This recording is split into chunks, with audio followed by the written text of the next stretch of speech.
दोस्तों, मैं भगवान राम का वंशज अभयवीर आपका आपके चैनल में हार्दिक स्वागत एवं अभिनंदन करता हूँ। दोस्तों, आज मैं आपको अयोध्या के देवलोक से भी सुंदर एवं अति भव्य स्वरूप एवं नए निर्माण कार्यों के विषय में सबसे नवीनतम एवं एक्सक्लूसिव जानकारी प्रस्तुत करूँगा। सामने दिख रहा अयोध्या के धर्मपथ का अद्भुत अलौकिक परिदृश्य बहुत ही खूबसूरत एवं भव्य है। मानो ऐसा प्रतीत होता है कि स्वयं प्रभु श्री राम अयोध्या में पधारे हैं और उनके स्वागत के लिए अयोध्या देवलोक से भी सुंदर तरीके से सज और संवर रही है। और इस पर एक ही पंक्ति प्रचलित है कि सुनत सकल जननी उठ थाई, कही प्रभु कुशल भरत समुझाई, समाचार पूर्वा सिन्ह पाए, नर अरु नारी हर्ष सब धाये। अर्थात प्रभु श्री राम के अयोध्या आगमन की खबर सुनते ही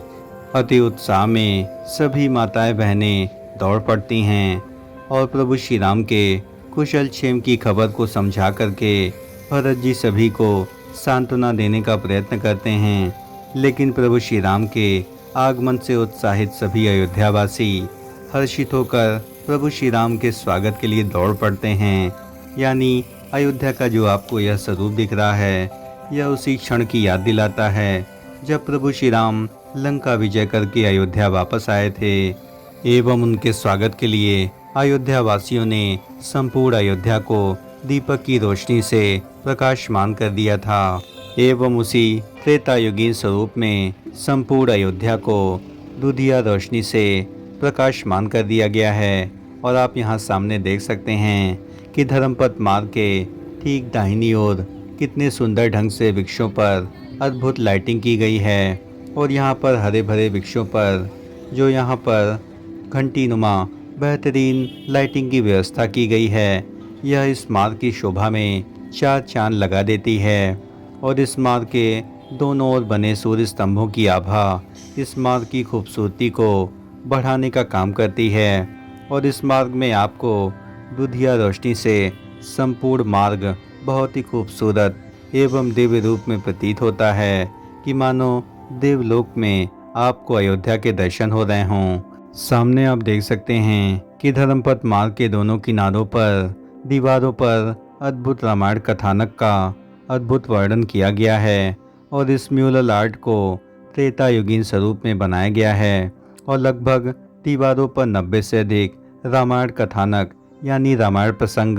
यहाँ पर चित्रित किए गए हैं, जहाँ पर आपको संपूर्ण रामायण में अनेक प्रकार की जो प्रमुख घटनाएं थीं उनका दिव्यता से वर्णन मिलेगा।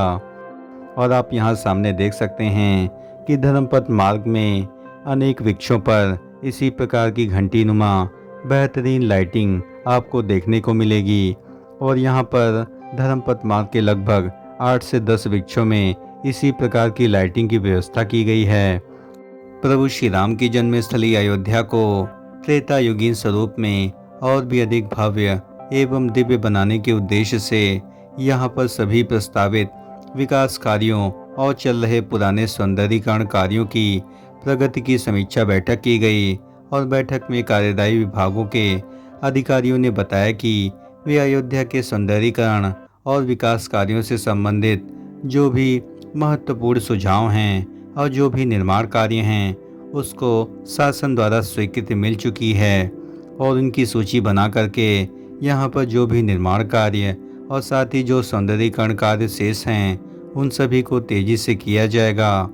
और लखनऊ गोरखपुर हाईवे से अयोध्या के सरयू तट को जोड़ने वाले धर्मपथ मार्ग को फिलहाल श्री राम हेरिटेज वॉक के रूप में विकसित करने के लिए लगभग 80% से अधिक तैयारियां कर ली गई हैं। और यह मार्ग पूरी तरीके से विकसित है और यहाँ पर आने वाले भविष्य के दिनों में इसे 6 लेन बनाए जाने की तैयारियां की जा रही हैं। और साथ ही श्री राम हेरिटेज वॉक के रूप में विकसित करने के लिए यहाँ पर मुख्य रूप से कई अहम बदलाव भी करने हैं। और जिसमें मार्गों को और भी अधिक चौड़ा करने के साथ यहाँ पर किनारे वृक्षों को भी लगाया जाना है। और साथ ही इस परिपथ को और भी अधिक भव्य एवं दिव्य बनाने के उद्देश्य से यहाँ पर पार्किंग की व्यवस्था को भी बेहतर ढंग से विकसित किया जाना है और इसके सौंदर्यीकरण और म्यूरल संबंधित कार्य अभी भी अधूरे पड़े हुए हैं और अधिकांश पेंटिंग लगभग बन चुकी है।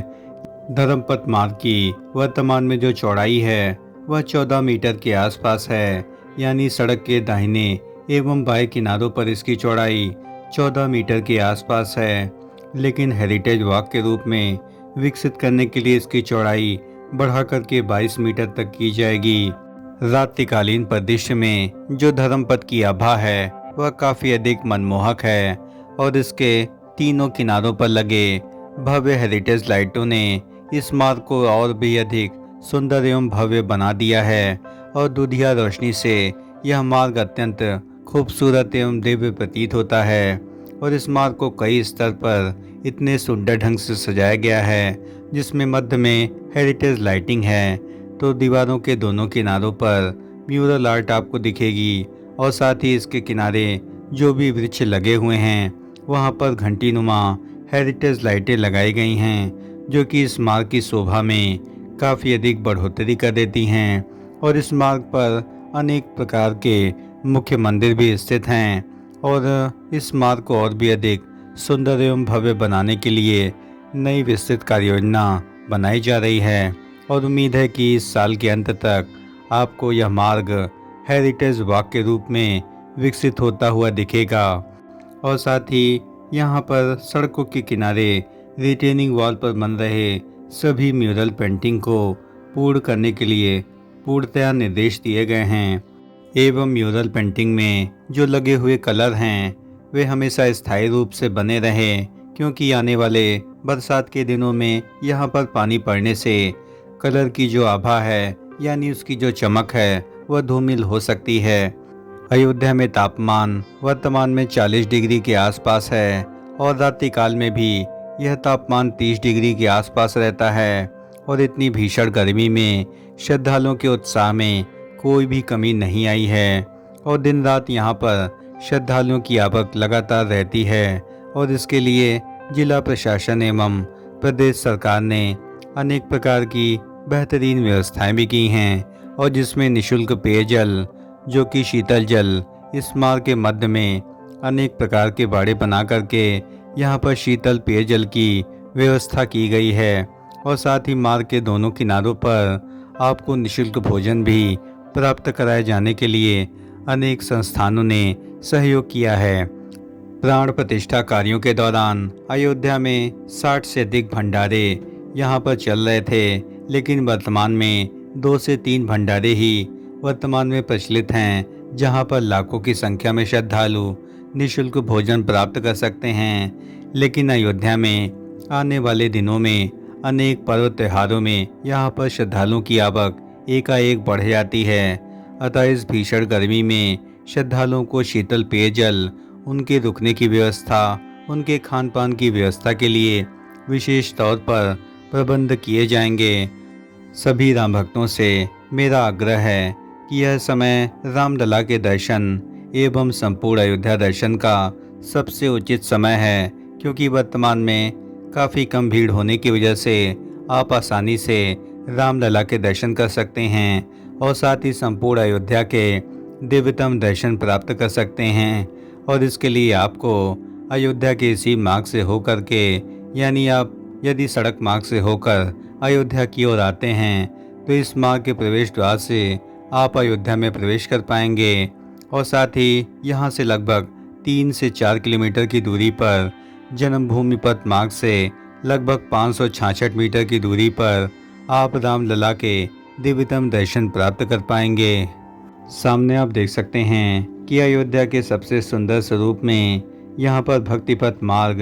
यानी हनुमानगढ़ी के ठीक सामने यहाँ पर अनेक प्रकार के लेजर लाइटिंग से इस मार्ग को बहुत ही सुंदर ढंग से सजाया संवारा गया है और पुष्पों एवं कलाकृतियों से सजी यह लेज़र लाइटिंग काफ़ी अधिक सुंदर एवं मनमोहक लगती है और यहाँ आने वाले श्रद्धालुओं के मन को लुभाने का कार्य करती है। और यहाँ पर लेज़र लाइटिंग की प्राण प्रतिष्ठा कार्यों के दौरान बहुत ही बेहतरीन व्यवस्था थी, लेकिन अब इसे सीमित कर दिया गया है और उम्मीद है कि आने वाले समय में कोई मुख्य पर्व त्यौहार के समय यहाँ पर लेज़र लाइटिंग का भव्य शो आयोजित किया जाएगा, जिसका आनंद सभी राम भक्त ले सकते हैं। दोस्तों, अयोध्या के प्रभु श्री राम के मंदिर की ओर जाने के मुख्यतम मार्गों में से एक धर्मपथ के देवलोक से भी सुंदर स्वरूप एवं नए निर्माण कार्यों के विषय में हमारे द्वारा दी गई जानकारी यदि आपको जरा भी पसंद आई हो तो इस चैनल का हृदय से समर्थन करें। इस चैनल को लाइक करें, शेयर करें एवं सब्सक्राइब करें और कमेंट बॉक्स में पूरी आत्मीयता से जय श्री राम जरूर लिखें। धन्यवाद। राम राम राम राम।